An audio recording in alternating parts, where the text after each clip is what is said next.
Hello friends, स्वागत है आपका अपने YouTube channel nice study point में। तो फ्रेंड्स देखिए, अगर आप लोग चैनल पर नए हैं तो हम बता दें कि ये क्लास 10th का क्रैश कोर्स सीरीज चल रहा है, जिसमें आज के वीडियो में बात करेंगे द्विघात समीकरण को लेकर के। ठीक है, इससे पिछले वाले अध्याय में हमने बहुपद के बारे में, एक घातीय जो है समीकरण, उस पर हमने कई सारे क्वेश्चन को सॉल्व किए, उसका मेथड क्या है, कैसे सॉल्व करना है, सारी चीज़ें हम इसके पिछले वाले वीडियो में हमने कवर किए हैं। ठीक है, अगर चैनल पर नए हैं तो पहले पिछले वाले वीडियो को देखिए, उसके बाद इस वीडियो पर जंप कीजिए ताकि आप लोग को समझ में थोड़ा अच्छे से आए। ठीक है, चलिए चैप्टर को स्टार्ट करते हैं। तो देखिए, द्विघात समीकरण में यहाँ पे ज़्यादा कुछ पढ़ना नहीं है, यहाँ पे इसको सॉल्व कैसे करना है, इसके शून्यकों को निकालना कैसे है, इसी सब के बारे में हम जानकारी लेंगे। ठीक है, तो देखिए नाम से स्पष्ट है, द्विघात समीकरण। द्विघात समीकरण का मतलब होता है जिसका घात क्या हो, दो हो, यानी कि दो घात वाला जो समीकरण होगा उसको हम लोग द्विघात समीकरण कहते हैं। ठीक है, ये हमने पिछले अध्याय में जो है वहाँ पे भी बताया था कि एक घातीय, द्विघातीय और रैखिक क्या होता है, त्रिघातीय क्या होता है, बहुपद, सारा कुछ हमने बताया हुआ था। ठीक है, तो यहाँ पे क्या है, द्विघातीय है। तो द्विघात का मतलब होता है जिस समीकरण का घात दो है। अगर हम एग्जाम्पल की बात करें तो जैसे एक्स स्क्वायर प्लस टू है, एक क्या है, ये द्विघातीय समीकरण है क्योंकि यहाँ पे क्या है, इसका दो घात है। ठीक है, इसी प्रकार अगर हम बात करें Y square plus two Y plus three की बात करें अगर हम, तो ये क्या है, एक द्विघातीय समीकरण है क्योंकि यहाँ पे इसका पावर क्या है, मैक्सिमम दो है। ठीक है, तो देखिए हम बात करते हैं कि इसका जनरल फॉर्म क्या होता है द्विघातीय समीकरण लिखने का। तो देखिए, इसका अगर हम जनरल फॉर्म का बात करें हम, यानी कि इसका व्यापक रूप क्या होता है, अगर हिंदी में बात करें हम व्यापक रूप का, तो देखिए इसका व्यापक रूप जो होता है वो होता है a x square plus b x plus c equals to zero. ठीक है, ये इसका क्या है, जनरल फॉर्म है, यानी इसको व्यापक रूप में हम ऐसे हम इसको डिनोट करते हैं, इस समीकरण को, द्विघातीय समीकरण को। ठीक है, अब देखिए यहाँ पे द्विघातीय समीकरण में हम बात करेंगे कि इसका शून्य कैसे फाइंड करना है। ठीक है, शून्य क्या होता है सबसे पहले जान लीजिए, शून्य तो इसमें बताया भी थी फिर भी जान लीजिए। मान लीजिए कि कोई एक x इक्वल्स टू एक अल्फा है। ठीक है, ये क्या है, हमारा चर पद है, ये क्या है, हमारा अचर पद है। ठीक है, तो यहाँ पे मान लीजिए कि एक x जो है हमारा ये चर पद, उसका वैल्यू अल्फा लिए। ठीक है, तो देखिए इस समीकरण में अगर अल्फा का वैल्यू बैठाएंगे, यानी कि x की जब हम अल्फा बैठाएंगे तो क्या होगा, a alpha square plus b alpha plus c equals to zero होना चाहिए। अगर इस का वैल्यू अगर जीरो के बराबर हो जाए तो मतलब ये जो अल्फ़ा है इस बहुपद का एक शून्यक है। ठीक है, मतलब इस बहुपद का एक शून्यक हो गया। तो ठीक है, मान लीजिए x इक्वल्स टू वन पे कोई बहुपद 3x 2x माइनस टू, ठीक है, ये अगर जीरो हो जाए तो वन जो है इस बहुपद का क्या होगा, एक शून्यक होगा। मतलब इस बहुपद को क्या करना चाहिए कि जीरो बना देना चाहिए, तो उसका क्या होता है, एक शून्यक हो जाता है। ठीक है, मतलब x का वैल्यू एक जीरो हो गया। ठीक है, वन हो गया, तो यही एक शून्यक हो गया। आई होप आप लोग को शून्य के बारे में क्लियर हो गया होगा कि शून्य क्या होता है। कभी इसको मूल भी बोलते हैं। ठीक है, मूल बोलते हैं, मूल मतलब इसका मूल क्या होगा, मूल मतलब जो इसको क्या करे, जीरो बना दे इस बहुपद को। ठीक है, तो मूल भी बोलते हैं। चलिए आगे भी आप लोग को समझाएंगे। ठीक है,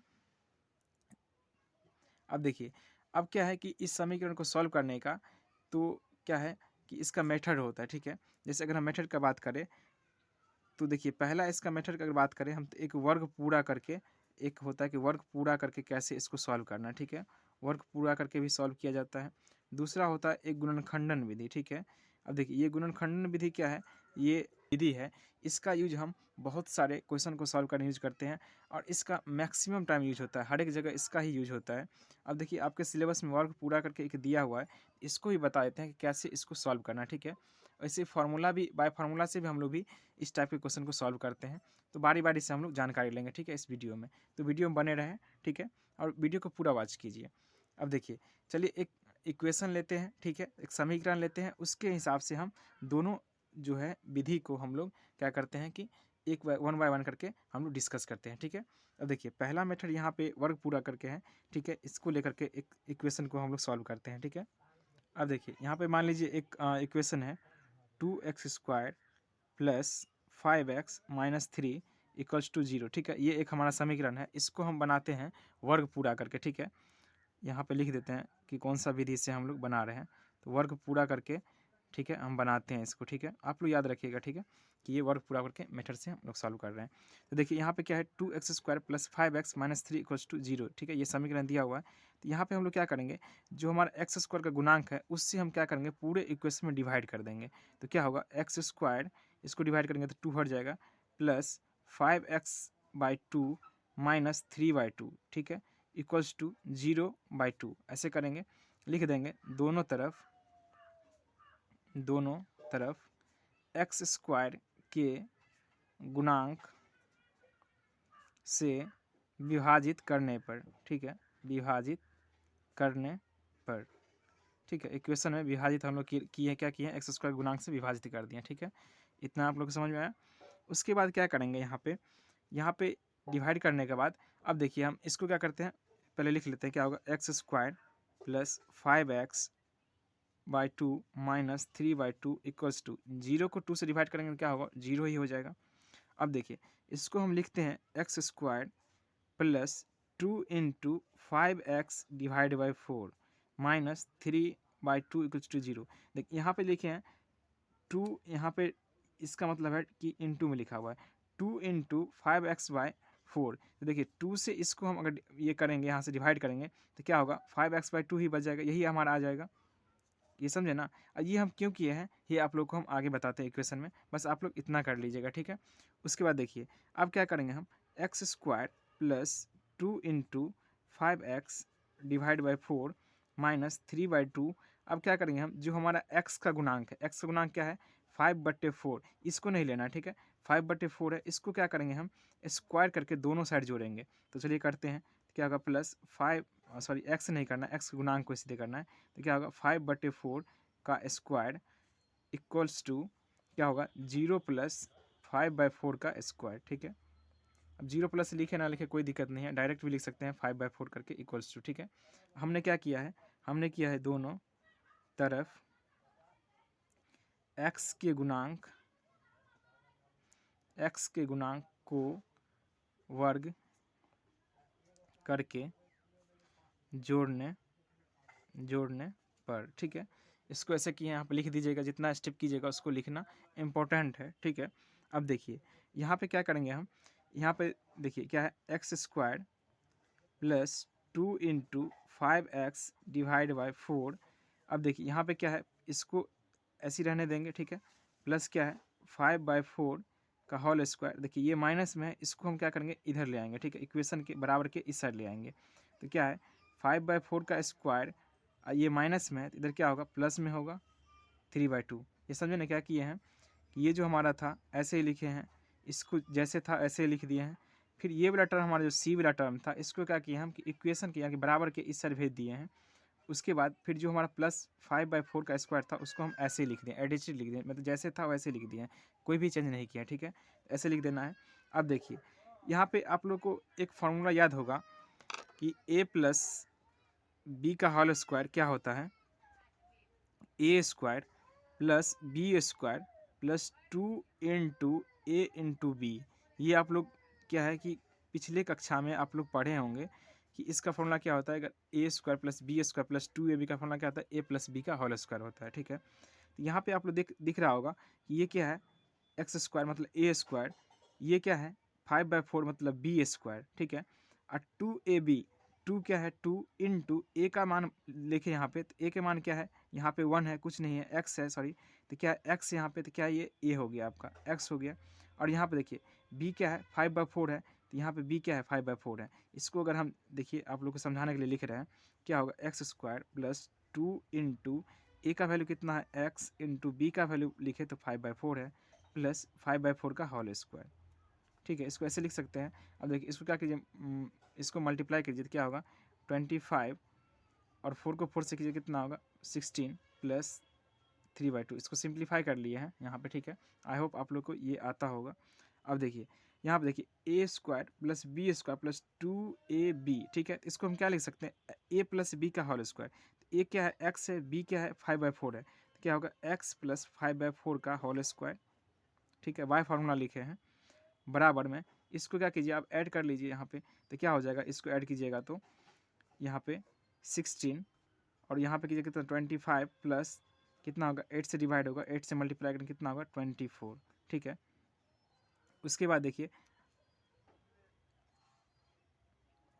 हमारा यहाँ पे क्या है, इस टाइप का इक्वेशन आया है, इसको हम क्या करते हैं, इधर लिखते हैं, ठीक है। देखिए आया था x प्लस 5/4 का स्क्वायर इक्वल्स टू क्या आया था, देखिए इसको ऐड कीजिएगा तो 25 प्लस 24 क्या होगा 49/16, ठीक है।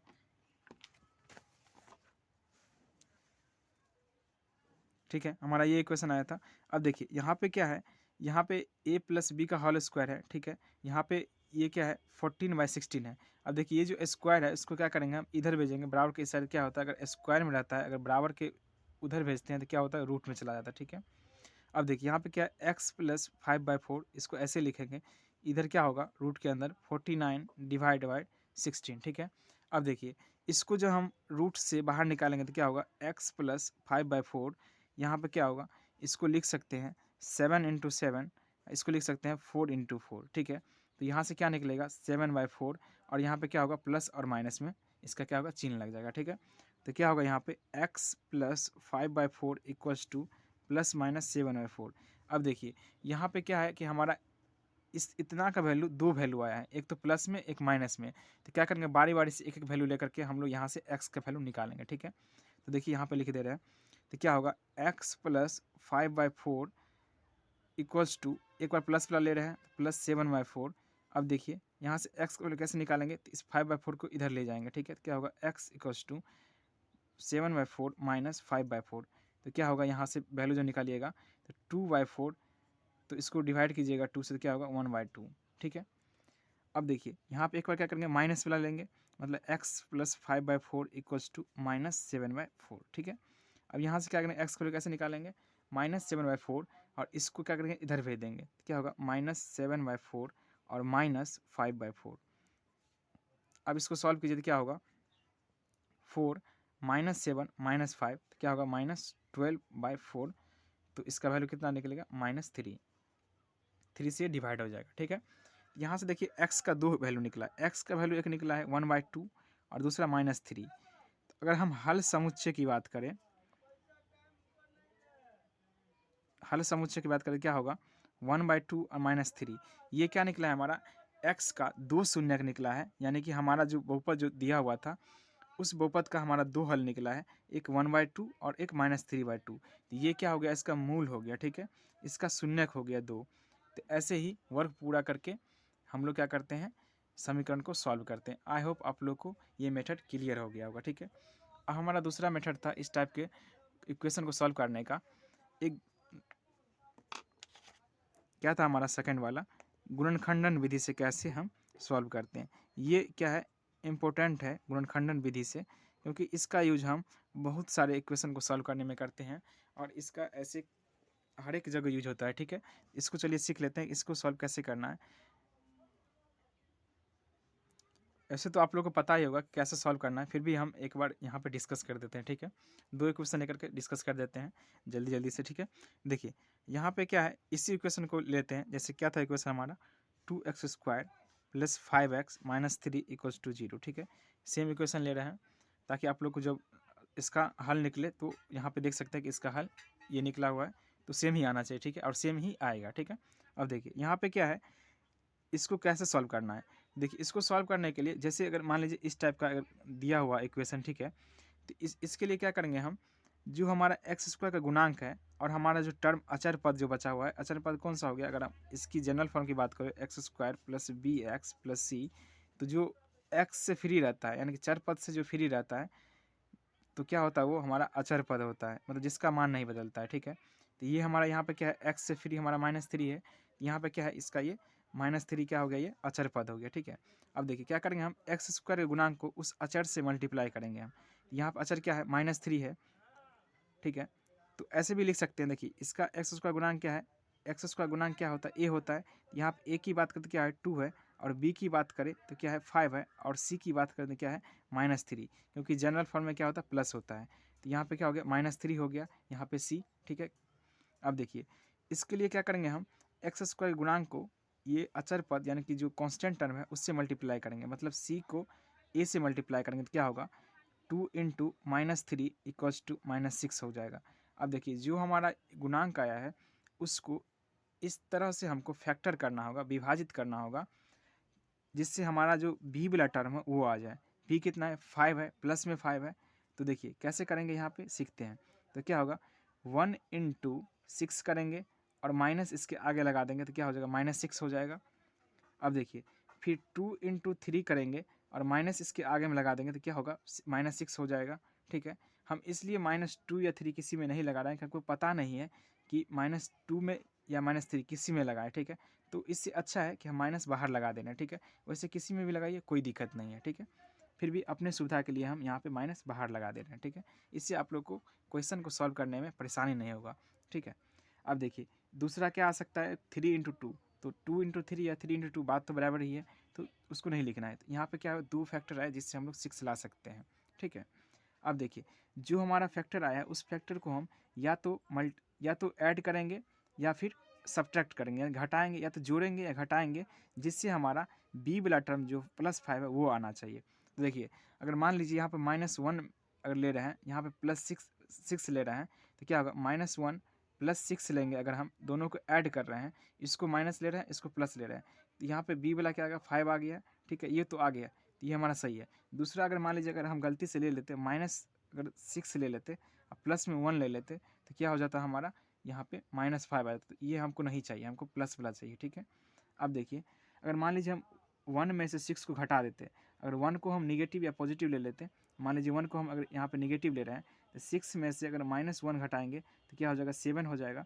अगर मान लीजिए इसको हम निगेटिव ले रहे हैं, -6 को अगर 1 घटाएंगे इसमें से, तो क्या होगा, -7 हो जाएगा। तो ये भी नहीं लेंगे। अब देखिए ये तो नहीं हुआ, ये तीनों क्या होगा, कट गया।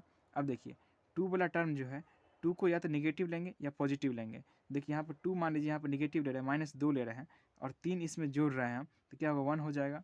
ठीक है, अगर मान लीजिए इसको निगेटिव ले रहे हैं और ऐड कर रहे हैं, तो क्या होगा, 2 माइनस में 3 ऐड करेंगे हम, तो क्या हो जाएगा, -1 हो जाएगा। तो मतलब ये भी हम नहीं ले सकते हैं। तो कौन सा लेना होगा हमको, -1 को लेना होगा निगेटिव वाला पार्ट, ये 6 को पॉजिटिव लेना होगा और दोनों को ऐड करना होगा। तो क्या हो जाएगा हमारा, यहाँ से +5 निकल जाएगा। ठीक है, तो चलिए करते हैं।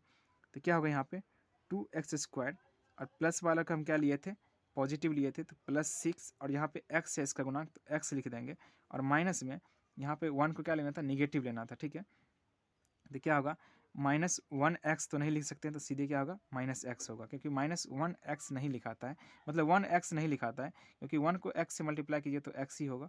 इसलिए हम क्या लिखे, -x और -3 = 0। ठीक है, अब देखिए इसको क्या कीजिए, यहाँ पे 2 है, यहाँ पे भी 6 है, तो इसमें भी 2 होगा और इसमें x है, यहाँ भी x है, तो 2x हम कॉमन ले रहे हैं। ठीक है, तो क्या बचेगा इसमें से, 2 और x कॉमन ले लिए तो ओनली फॉर 1x बचेगा, यानी कि x प्लस यहाँ पे 2x कॉमन ले लेते क्या बचेगा, 3 बचेगा। ठीक है, और माइनस यहाँ पे देखिए, यहाँ पे क्या है, इसमें माइनस है, इसमें माइनस है, तो माइनस हम कॉमन ले रहे हैं। ठीक है, तो माइनस कॉमन लेंगे, मतलब -1 कॉमन ले रहे हैं, तो क्या होगा, x + 3।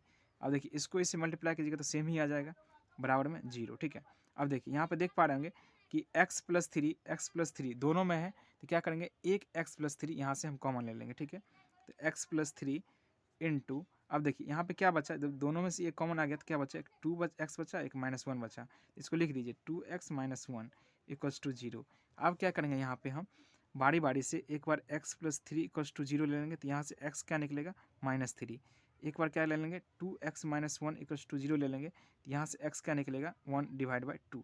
ठीक है, तो यहाँ पे देख पा रहे हैं कि x का यहाँ पे भी 2 वैल्यू निकला है, एक 1/2 और एक -3। तो यहाँ पे देखिए अगर हल समुच्चय का बात करें हम, हल समुच्चय, ठीक है, यहाँ पे हल समुच्चय क्या आ गया, एक 1/2 एक -3। तो यहाँ पे भी देख पा रहे हैं कि सेम ही यहाँ पे भी क्या निकला था हमको, x का वैल्यू 1/2 एक -3, यहाँ पे भी x का वैल्यू 1/2 एक -3। तो ये इसका क्या होगा, इस बहुपद, इस समीकरण का ये एक शून्यक हो गया ये। ठीक है, 2 शून्यक निकला हुआ है, द्विघात बहुपद का 2 शून्यक निकलता है। ठीक है, त्रिघात का 3। तो यहाँ पे देख पा रहे हैं, तो इसका क्या होगा, 2 शून्यक 1/2 और -3 आ गया है। ठीक है, तो ये था गुणनखंडन विधि से कैसे सॉल्व करना है। आई होप आप लोग क्लियर हो गया होगा। चलिए एक क्वेश्चन और सॉल्व कर लेते हैं इसी पे, क्योंकि बहुत सारा स्टूडेंट होगा जिसको अभी तक ये भी सॉल्व नहीं करने आ रहा होगा। तो चलिए उसके लिए एक क्वेश्चन और प्रैक्टिस कर लेते हैं। ठीक है, तो चलिए देखिए एक क्वेश्चन और ले रहे हैं। मान लीजिए 7x² माइनस +3x - 4 = 0, ये ठीक है, ये ले लिए हैं। अब देखिए इसको सॉल्व करना है उसी सेम मेथड से, गुणनखंडन विधि से। तो कैसे सॉल्व करेंगे, तो हमने भी क्या बताया था कि x² के गुणांक तो क्या है, 7 है, और जो c वाला टर्म हमारा है, यानी कि जो x से फ्री है, कितना है, -4, दोनों को मल्टीप्लाई करेंगे तो क्या आ जाएगा, -28 आ जाएगा, ठीक है। अब देखिए यहाँ पे हमको क्या लाना है, 3 लाना है, ठीक है। इसके लिए क्या करेंगे, हम इसको पहले फैक्टर करेंगे कि 28 कैसे हमको लाना है। तो कैसे कैसे ला सकते हैं, अगर 1 को अगर 28 से मल्टीप्लाई करेंगे कितना होगा, 28 आ जाएगा, और यहाँ पे माइनस लगा देते, 28 माइनस में आ गया, ठीक है। और मान लीजिए यहाँ पे अगर हम फिर से मल्टीप्लाई करें 2 को 14 से अगर मल्टीप्लाई करेंगे तो कितना आ जाएगा, यहाँ पे 28 आ जाएगा सेम ही, और यहाँ पे माइनस लगा देंगे, ठीक है। अब देखिए अब यहाँ पे क्या कर सकते हैं, एक और है कि 4 इंटू अगर 7 करेंगे, कि 3 से तो नहीं होगा, 4 से होगा, 4 को अगर 7 से मल्टीप्लाई करेंगे कितना होगा, 20 आ जाएगा, यहाँ पे क्या 28 आ जाएगा, तो यहाँ पे क्या लगा देंगे माइनस, ठीक है। तो -28 आ जाएगा, ठीक है। और कोई आएगा तो, और एक 7 इंटू 4 तो सेम ही है, तो कोई एक ही लिखे, ठीक है। यहाँ पे कितना है, 3 फैक्टर आया है। अब तीनों में देखिए यहाँ पे आपके पास माइनस, यहाँ पे लिखा हुआ -28 है, ठीक है। आप इसको क्या करना है, इन दोनों जो फैक्टर आए इसको इस प्रकार ऐड या सब्ट्रैक्ट करना है, यही करना था ना, ऐड या सब्ट्रैक्ट करना है, ताकि हमको यहाँ पे जो बी वाला टर्म है 3 है उसको लाना है। तो देखिए यहाँ पे ऐड या सब्ट्रैक्ट कीजिएगा तो क्या होगा, या तो 28 आ जाएगा, 27 आ जाएगा, या तो फिर 29 आ जाएगा, ठीक है, प्लस या नेगेटिव। ये तो नहीं होगा हमारा, ये तो पहले ही हट गया। यहाँ पे भी देख रहा है कि बहुत, यहाँ पे क्या, अगर ऐड कीजिएगा तो 16, घटाइएगा तो क्या होगा, यहाँ पे 14 आ जाएगा इस टाइप, 12 आ जाएगा इस टाइप का, माइनस के अकॉर्डिंग कीजिएगा तो ये भी तो नहीं होगा। तो यहाँ पे देख पा रहे हैं कि एक 4 है, एक 7 है। तो देखिए ये थोड़ा सा लग रहा है कि हाँ, घटाने या जोड़ने पे यहाँ पे 3 आ सकता है। तो चलिए कैसे करना है, देखिए माइनस भी यहाँ पे, अगर मान लीजिए यहाँ पे हमको प्लस में लाना है, तो यहाँ पे क्या करेंगे, जो भी हमारा टर्म होगा बड़ा वाला उसको हमको पॉजिटिव रखना होगा, तभी तो हमारा क्या होगा, पॉजिटिव में आएगा। तो 7 को क्या रखना होगा, पॉजिटिव, और 4 को क्या रखना होगा, निगेटिव। तो यहाँ पे दोनों को ऐड कीजिएगा तो क्या होगा, 7 - 4 = 3 आ जाएगा। तो ये हमारा क्या हो गया, प्लस में आ गया है, हमको यही लाना था। तो ये हमारा क्या है, परफेक्ट हो गया। क्योंकि अगर घटाएंगे यहाँ पे तो क्या होगा, -11 आ जाता, तो ये तो नहीं होता, या +11 आ जाता, ये तो सही नहीं है। लेकिन हमको क्या लाना था, 3 ही लाना था पॉजिटिव में, इसलिए हम यहाँ पे क्या किए, 7 को पॉजिटिव रखे हैं, और -4 को, ये 4 को क्या किया, निगेटिव रखे हैं। इन दोनों को ऐड करके कितना आ गया, 3 आ गया। अब देखिए अब क्या करें, यहाँ पे लिखते हैं तो क्या होगा, 7x²। अब यहाँ पे क्या करना है, 7 को पॉजिटिव रखना है, तो 7x यहाँ पे आ जाएगा, इसको नेगेटिव रखना है तो क्या होगा, -4x, और ये देखिए यहाँ पे -4 है तो इसको लिख देंगे =0। अब देखिए यहाँ पे देख पा रहे हैं कि इसमें भी 7 है, इसमें भी 7 है, x है और x है, तो क्या होगा, 7x कॉमन आ जाएगा, तो क्या बचेगा, x प्लस यहाँ पे 1, ठीक है। अब देखिए यहाँ पे -4 है, यहाँ पे भी -4 है, तो क्या करेंगे, -4 कॉमन ले लें तो क्या बचेगा, x, और यहाँ पे माइनस कॉमन ले लिया है तो क्या बचेगा, +1 =0। अब देख पा रहे होंगे यहाँ पे x + 1 दोनों में है, तो क्या करेंगे, कॉमन ले लेंगे तो क्या होगा। तो यहाँ पे देख पा रहे हैं कि x क्या निकला, -1 4/7। तो यहाँ पे भी हल समुच्चय हमारा -1 4/7 2 निकला हुआ, ठीक है। तो चलिए यहाँ पे x निकल गया। तो ये था हमारा कि गुणनखंड विधि से कैसे सॉल्व करना है। आई होप आप लोगों को समझ में आया होगा और आप लोगों को कंसेप्ट क्लियर हो गया होगा, ठीक है। अगर फिर भी नहीं आया तो आप लोग कमेंट कर सकते हैं, ठीक है। फिर भी हम एक बार फिर से हम बता देंगे, ठीक है। चलिए अब देखिए ये तो था हमारा कि गुणनखंड विधि और वर्ग पूरा करके कैसे बनाना है। देखिए एक होता है कि बाह्य सूत्र से भी हम लोग द्विघात समीकरण को सॉल्व करते हैं, ठीक है। चलिए उस सूत्र क्या है, फॉर्मूला क्या है, उसको भी देख लेते हैं।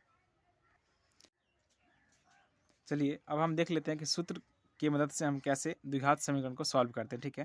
तो देखिए यहाँ पर जैसे कोई द्विघात समीकरण दिया हुआ है, इसका जनरल फॉर्म जैसे है द्विघात समीकरण